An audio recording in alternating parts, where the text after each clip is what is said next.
Tiga, Nabi palsu ketika baginda Nabi SAW masih lagi hidup. Assalamualaikum warahmatullahi taala wabarakatuh. Kisah berkenaan dengan ajaran sesat ini telah lama berlaku.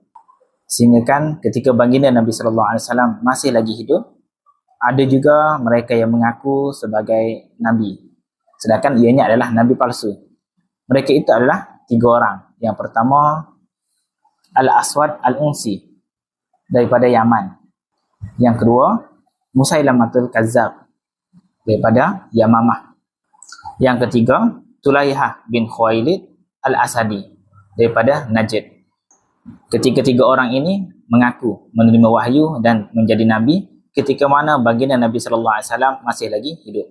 Namun, 2 daripadanya iaitu Al-Aswad Al-Unsi dan juga Musailamah Al-Kazzab telah mati dalam kesesatan dan melainkan Tulaihah bin Khuwailid yang mana pengakhiran hidupnya sempat bertaubat dan menjadi umat Islam yang baik.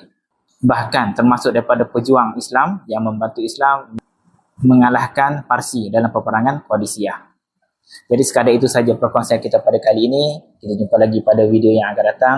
Jangan lupa jemput follow saya untuk perkongsian sirah yang lebih menarik. Wallahu a'lam.